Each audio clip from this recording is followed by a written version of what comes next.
Merci pour votre présence ce matin pour réagir sur le sujet de la conférence d'hier, à savoir la plainte et la consolation. Nous puissions encore faire du désordre autour de ces concepts pour faire avancer notre réflexion sur la place de ces, pas seulement de ces concepts dans notre tête bien rangée, mais aussi dans notre vie avec tous ces désordres. Oui, rien que le mot met du désordre. Rien que le mot plainte me bouscule. Dans son, je peux le lire autant comme un mot qui est chargé de négatif, de rejet, de dégoût, voilà. Et aujourd'hui de réhabilitation, d'être ce que j'appelle être, parce que j'ai entendu hier, entre la posture plus et la posture moins plus. D'accord. En fait, je me disais aussi que, à propos de lexique, j'entends pas la même chose pour ma part entre la plainte, qui renvoie à un objet de déficit, là, et me plaindre.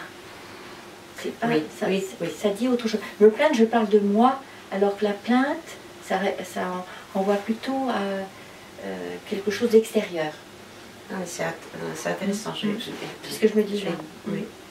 Et ce dont vous parliez hier, c'était la plainte ou... Les deux, les deux, avec surtout le souci de bien distinguer l'objet de ma douleur ou de mon deuil et l'expérience que je traverse, l'expérience de détresse,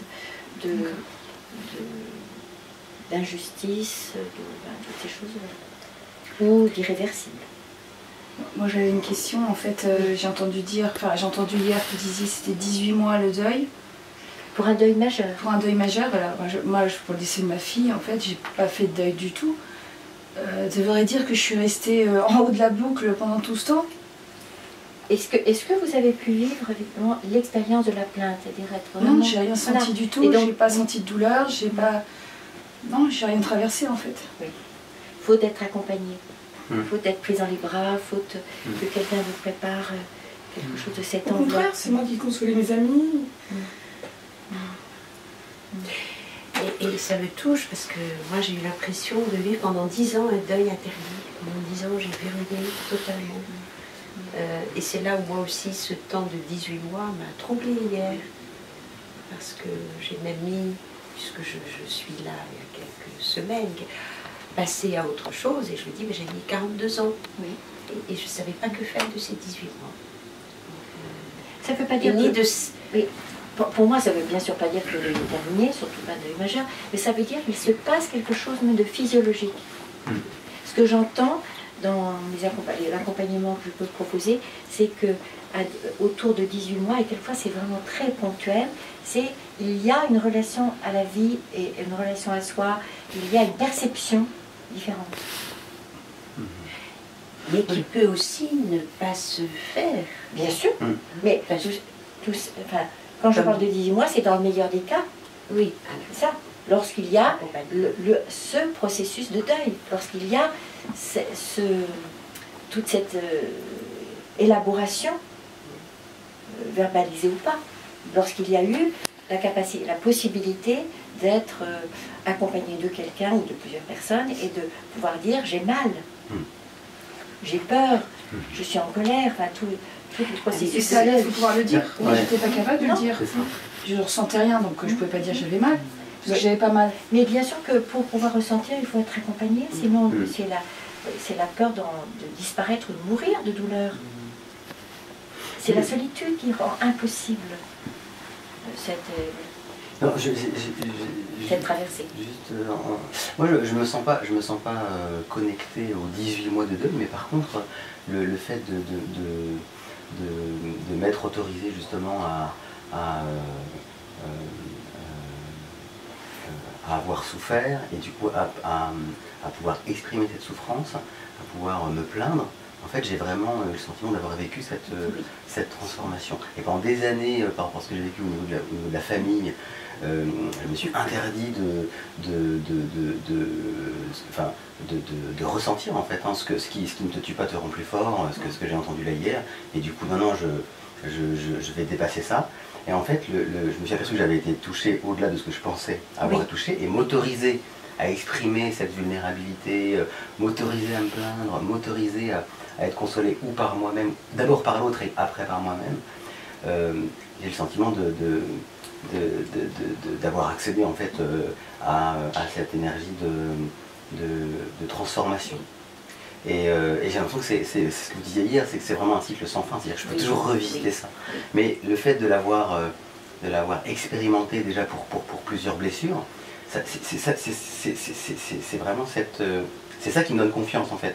Dans cette capacité à traverser. C'est-à-dire que voilà, je me dis plus, je vais plus souffrir, je vais plus avoir mal, mais je sais que si j'ai mal, je peux exprimer cette souffrance, cette douleur, et je sais qu'il y a un processus de transformation qui est naturel et qui se met en place. Et ça, c'est vraiment un cadeau incroyable de pouvoir. Oui, c'est même c'est une libération de se plaindre, d'apprendre, de faire l'expérience de la plainte, alors que on a appris ça dérange que c'était ça dérange qu'on tenait. Moi j'ai l'impression que ça dérange les autres, parce que, moi en tout cas mon entourage proche, aussi bien les amis que la famille, j'ai l'impression que ça les dérange à hauteur de leurs difficultés. Ils n'ont pas envie de l'entendre, donc en fait vous osez pas, vous dites je passe à autre chose quoi en fait. Ça fait partie des messages, c'est aussi un comportement d'interdire la plainte de l'autre. C'est ça. Est-ce que j'ai le droit d'avoir mal, et en fait est-ce que l'autre m'autorise d'avoir mal, et en fait moi je me suis aperçu aussi que le fait de comparer en fait ou de ne pas m'autoriser à avoir mal, peu importe à quel point c'est normal ou pas normal que j'ai mal, à un moment où ce mal est suffisamment important pour moi, en fait, il existe. En fait, il existe, et je le vis. Voilà. Et puis c'est différent selon chacun. J'ai le droit de vivre la perte, une perte que je peux moi juger minime, mais si vraiment je m'autorise à ressentir en fait que pour moi c'est une perte,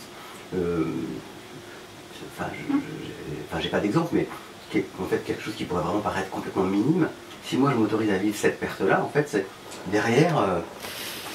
Je me sens mieux parce que pour moi c'est une perte en fait. Même si l'autre me dit justement c'est pas grave, ça va passer, etc. Pour moi ça m'a fait mal, pour moi c'est une perte, et du coup je m'autorise à le vivre, et c'est une sorte de reconnaissance de ma souffrance à moi. Ouais, moi je vous remercie aussi hier parce que ce que j'ai entendu, ce qui m'a fait du bien, c'est d'avoir la permission finalement d'être inconsolable quoi. Oui. Parce que ça dérange aussi, c'est-à-dire qu'on voit les regards où on suppose, on entend, on va passer à autre chose quoi. Maintenant ça fait suffisamment longtemps quoi. Alors que la douleur est toujours là. Oui, l'expérience de sentir autour de soi que voilà, ça suffit. Ça suffit quoi. Tu vas pas nous embêter encore avec ça. C'est ça. Et chacun exprimant aussi son sa incapacité fragilité. à avoir entendu ça. Enfin, je pense que c'est un maillot qui s'entretient. Oui. Pour moi, c'est aussi différent de voir la douleur, elle est là, elle peut rester là, mais ce dont je parle aussi, c'est est-ce que cette douleur vient m'empêcher d'être dans le mouvement de la vie ou pas? Parce que je peux avoir récupéré le mouvement de la vie et sentir encore cette douleur, mais ça n'a pas plus cette fonction d'arrêt sur l'image. Oui. Et je pense qu'on est dans la plainte tant qu'on est encore dans quelque chose qui pourrait être l'arrêt. Après, on n'a plus besoin forcément de cette plainte, on peut dire, mais c'est plus une plainte. C'est plus une plainte. D'ailleurs, l'anesthésie, ça permet de continuer aussi, parce que moi, je ne me suis pas arrêtée en fait. Oui. J'ai pas senti de... Enfin, je me souviens pas en tout cas avoir senti de plombage. Si, j'étais au ralenti tellement, mais pas d'être plombée. Moi, sentir une douleur, c'est hyper... moi, c'est hyper nouveau, quoi. Le départ de Christophe, pour moi, ça a été une douleur... C'est comme si ça réveillait toutes les douleurs en moi, en fait. Toutes nos douleurs réveillent celles qui ont été soit traitées, C'est comme ça. vous disiez, soit pas traitées. C'est ça. C'est comme si, voilà, cet événement déclenchant avait ouvert tout, en fait. Voilà, c'est ça, exactement. Et qu'aujourd'hui, il fallait que je traverse tout d'un coup, en fait. C'est un peu ça, en fait. Parce que c'est tout en chaîne. Là. Oui. Ça m'a fait penser aussi à un livre en fait, que j'ai pratiqué plus que j'ai lu, en fait, qui s'appelle Libérer votre créativité de Julia Cameron, en fait. Et bon, j'ai eu des blocages créatifs, et du coup je me suis demandé d'où ça pouvait venir. Et le fait de pratiquer justement ce livre, D'ailleurs, en fait, Les pages du matin. voilà, les pages du matin, le rendez-vous d'artiste, reconnaître ses pertes, etc., les messages invalidants. Et je me suis aperçu que justement, des situations que je jugeais moi, en fait, je pensais qu'elles ne m'avaient pas affecté, le fait de les revisiter et d'essayer vraiment de sentir ce qu'elles m'avaient fait et de m'autoriser à avoir pu souffrir de cette situation, ça, en fait, ça a permis de me libérer et de débloquer encore un truc. Voilà, et d'être vraiment dans une ce que vous appeliez hier, après l'épreuve, donc l'expression, et ensuite la transformation. Voilà, c'est vraiment un sentiment de vivre ça. Et l'énergie créatrice. Et quand tu dis ça, je me demande où mettre en fait la honte de se plaindre. Ah oui, aussi, oui. Encore, je vois bien en t'entendant que j'aurais encore quelque part honte. Mais parce que ça rejoint ce que vous disiez, Sylvie, c'est plutôt, enfin c'est l'interprétation que je peux faire moi du refus de l'autre d'aller contacter ses propres douleurs, et qu'au lieu de voir que l'autre est en difficulté pour me rejoindre là où ça fait mal, j'aurais honte de le voir mal à l'aise, d'avoir provoqué, gêné, etc. Oui. C'est vraiment de l'ordre de l'interprétation, ça. Et c'est pour ça que, à mon avis, c'est pas transmis. Que c'est honteux de se plaindre, ça fait pas partie de la chaîne. Non, ça serait honte. Enfin, ce qui est transmis, c'est que ça ne doit pas se faire. Après, c'est moi qui vis soit la culpabilité d'avoir provoqué quelque chose, soit la honte de ne pas être dans cette image, cette conformité avec un modèle culturel où je dois être forte, invulnérable. Enfin, l'image, c'est... Enfin, le but, c'est... La honte serait plutôt de déranger, par exemple. Oui, c'est ça, de déranger et de montrer sa vulnérabilité comme quelque chose qui n'est pas validé. Et enfin, pour moi, c'est la raison pour laquelle la personne à qui on va confier en fait notre plainte, c'est très important que puisse, une personne qui puisse accueillir, parce que si elle ne pouvait pas l'accueillir, en fait, ça renforcerait le fait que je ne peux pas me plaindre, en fait. Et donc du coup, Et c'est ça. Ça rejoint ce que vous disiez, Sylvie, sur qu'est-ce que je mobilise de mes antennes pour savoir à qui je peux dire. Exactement comme je ne peux pas dire ma joie à n'importe qui non plus, parce que ça risque d'être envoyé comme quelque chose qui n'est pas bienvenu. Et alors, moi, ce qui m'a posé question justement hier, c'est le fait de pouvoir confier sa plainte en fait à un interlocuteur d'abord, donc créer en fait un attachement, enfin dans l'attachement. Et alors j'ai assisté à pas mal d'enseignements bouddhistes en fait, et j'ai pu voir je pense notamment à un moine bouddhiste en fait qui avait vécu dans les prisons chinoises pendant plus de 20 ans et donc avait été torturé, etc. Et en même temps qui témoignait d'une joie de vivre, comme si justement alors moi ce que j'ai retenu aussi du processus de la méditation, c'est une capacité justement à pouvoir vivre son expression en fait comme si l'interlocuteur était en soi-même en fait, c'est-à-dire une fois que je l'ai trouvé à l'extérieur, en fait il m'invite à le connecter en soi et du coup à le développer de manière presque incommensurable, parce que être torturé pendant 20 ans, être en chinoise et respirer le bonheur, ça montre vraiment cette capacité à pouvoir vivre presque des souffrances comment dire, indicibles en fait, et en même temps toujours transformables. Donc en fait, moi ce qui m'interroge et ce qui m'intéresse, c'est justement d'abord passer par l'autre, mais ensuite pour trouver en soi en fait c'est-à-dire après intérioriser cet accompagnateur, ça, voilà. Et pouvoir t'accompagner toi-même en fait après. C'est c'est top du tout ça. Faire avec nos parents, les intérioriser, c'est ça, comme une source de sécurité. Quand vous parliez là, je me demandais si vous aviez vu le film de Fabienne Godet qui vient de sortir cette semaine avec un autre. C'est Ne me délivrez pas, je m'en charge, à propos de Michel. Oui, libéré. Ne me libérez pas. Ah oui. Ne me libérez pas, je m'en charge. Non, Je peux vous redire parce que Ah ouais. c'est vraiment aussi cette expérience de 27 ans de prison avec D'accord. ça. Et justement cette faculté de retrouver en soi quelque chose de cette capacité à résister à la destruction imposée à l'extérieur.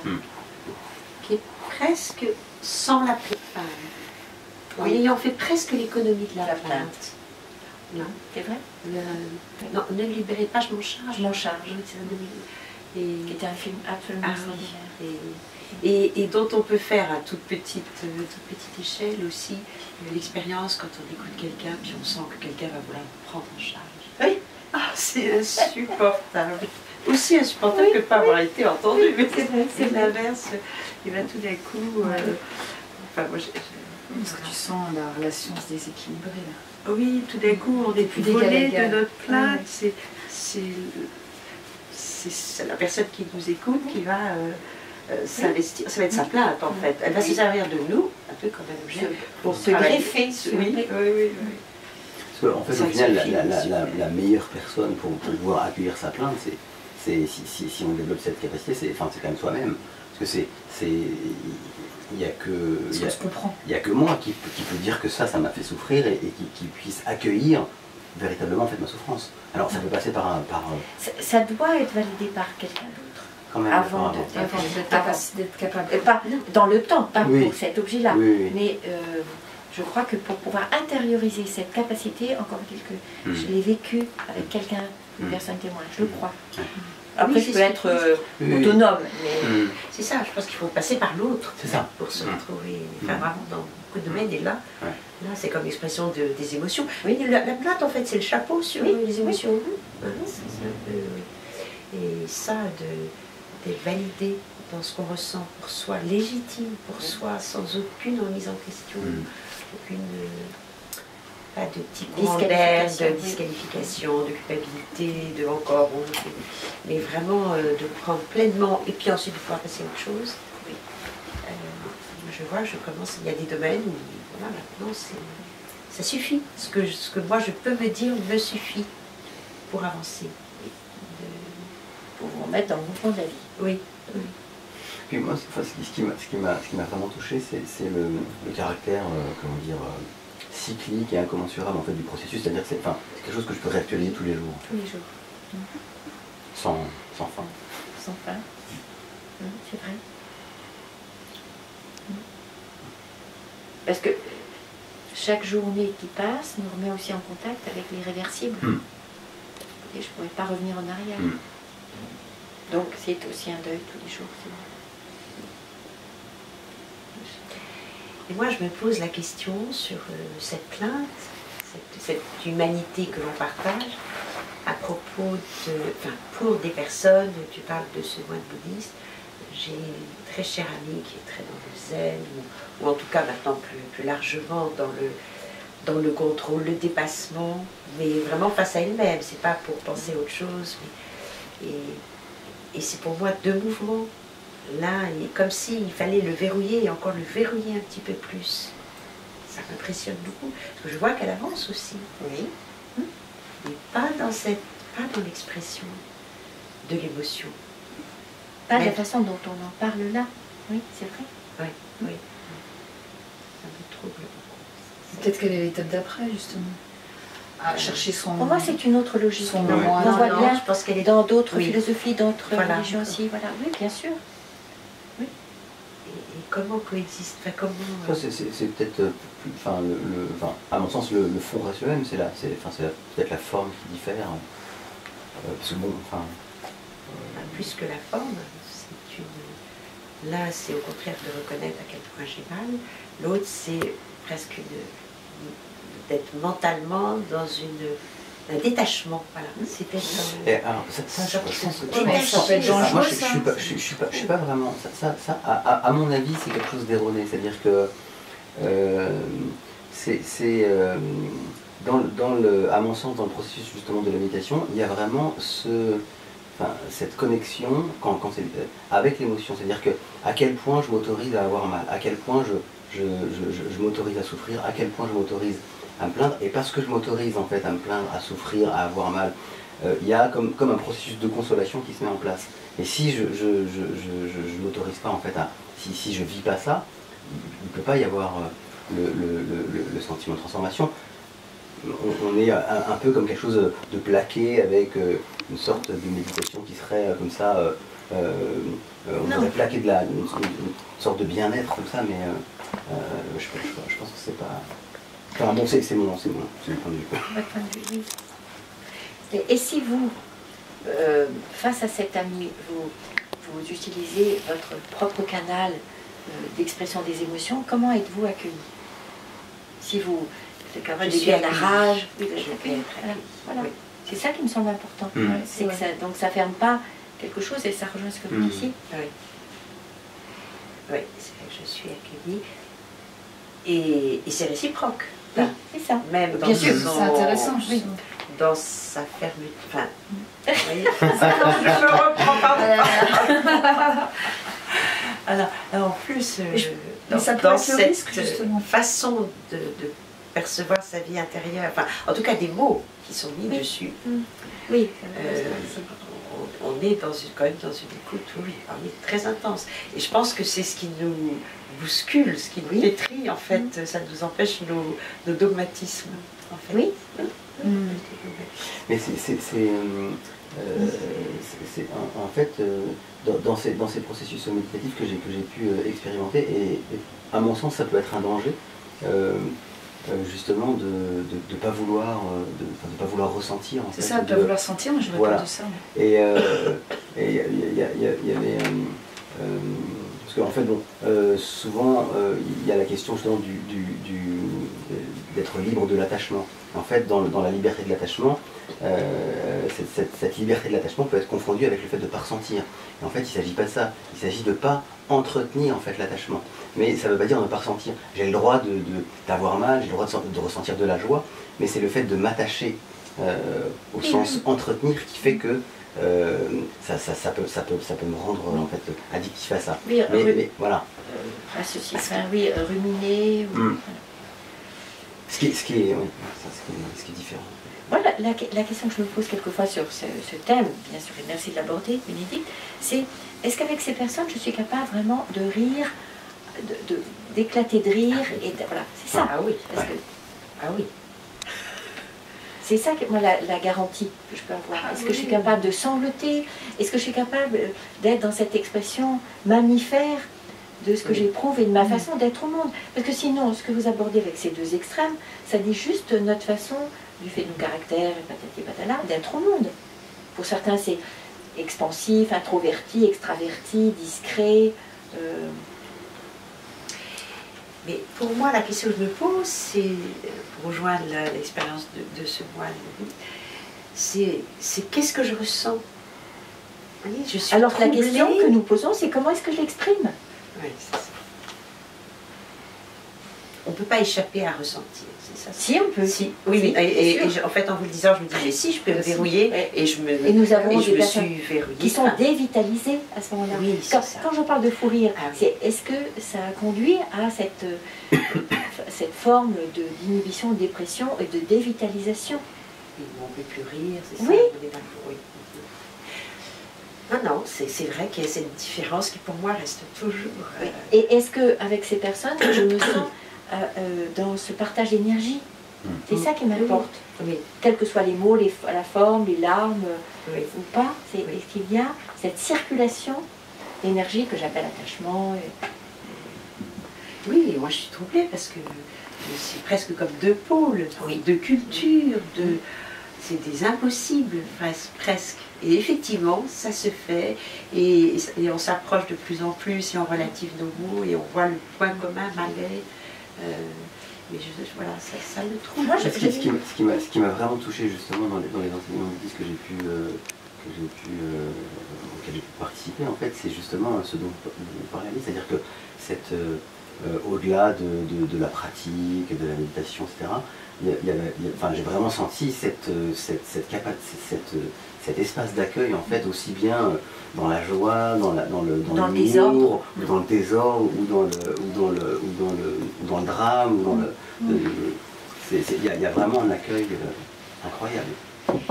Et pourtant, je pensais que c'est pas la même chose pour moi d'être en relation avec quelqu'un d'une culture occidentale qui se soit familiarisé avec ces pratiques, cette philosophie, qu'avec un indigène. C'est-à-dire quelqu'un dont la culture est d'abord marquée par cette façon d'être, et que là, pour moi, il restera toujours quelque chose qui m'échappe. Ouais. Ouais, je suis d'accord. Et réciproquement, j'imagine. Notamment pour moi, par exemple, quand j'ai retravaillé, je pensais à ça, sur la façon de percevoir le temps. Ma façon de percevoir le temps, les lumières, alors que je ne pourrais jamais être complètement sensible à une façon de vivre le temps de façon circulaire. Oui. Ça m'échappera toujours dans ma façon d'appréhender le monde. Oui.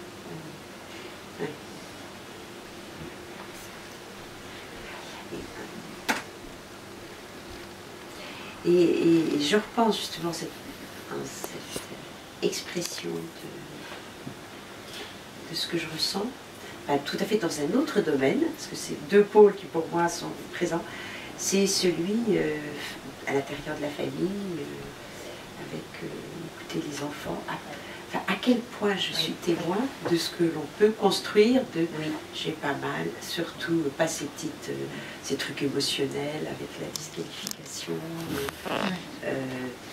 Comme quand on a compris, c'est bien, on grandit et non, voilà, enfin des rationaliser, justifier des comportements au lieu d'accueillir ce que vit un enfant. Je dirais au risque, si on l'accueillait, de l'enfant roi. Enfin, oui, c'est ça. Ça n'a strictement rien à voir. Oui, mais c'est la crainte qui existe et qui justifierait le fait de ne pas accueillir. La plainte, elle serait du côté de l'adulte, là? Vous parlez de la plainte qui serait du côté de l'adulte? Non, qui serait du côté de l'enfant, c'est que je pourrais m'interdire d'accueillir la plainte de l'enfant sous prétexte que si je l'accueillais vraiment, il deviendrait un enfant roi. Oui, c'est ça. Oui.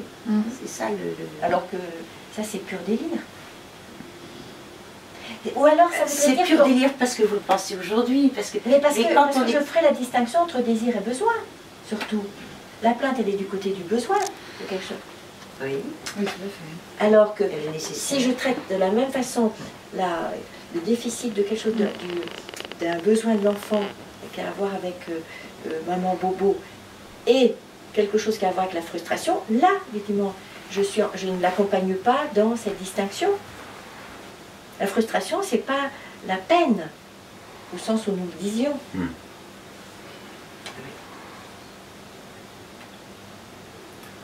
Enfin, notre boulot d'adulte, c'est de permettre... C'est dissocier. De distinguer, et pour avoir cette capacité à voir que c'est pas la même chose. Oui. C'est de l'aider à créer ce socle-là de sécurité intérieure pour savoir comment se débrouiller avec les aléas de la vie et comment vivre soit la privation, soit la frustration, soit le deuil. Mais c'est grâce à cet accompagnement-là, en tant qu'enfant, que je vais pouvoir grandir. Je suis face à cette difficulté, parce que même si je vois que j'ai pu changer, que je le fais, mais j'en vois à chaque fois les limites, à quel point je dérape sur rationaliser, ou dire que... Et trouver de façon l'air de ne pas y toucher, le message c'est bon, ça va bien aller après, ça ira bien. Enfin, je trouve ça terrible à chaque fois quand j'en prends conscience, mais de trouver des solutions à différentes... Alors que le chagrin, la douleur, ce ne sont pas des problèmes à régler, ce sont des expériences à traverser, mais ce ne sont pas des problèmes à régler.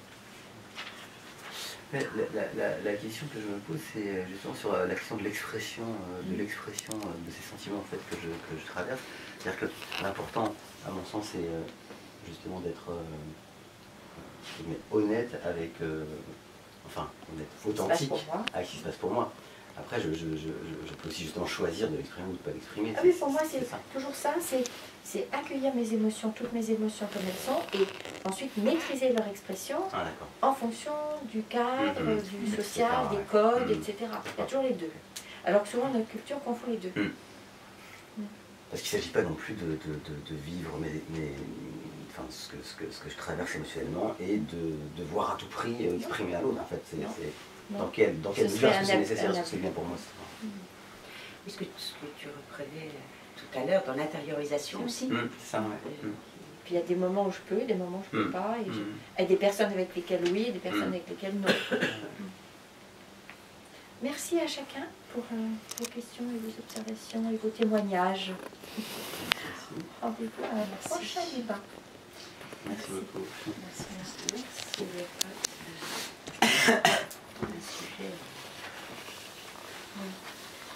Oh, combien, oui, qui nous renvoie vraiment à l'intime. Oui, c'est ça. Merci de m'avoir permis de redire effectivement que nos détresses ne sont pas des problèmes à traiter, à régler. Comment ça se fait que ça nous touche à ce point enfin, on est dans la consolation prise en charge, vous voyez, on est dans la logistique ou la consolation, comme si, oui, en fait, c'est le chagrin de l'autre, d'un enfant. Ça fait mal aussi le chagrin de l'autre, c'est ça. Bah oui, parce que nous n'avons pas traité ça. Si j'ai traité ma jalousie, je peux accueillir la jalousie.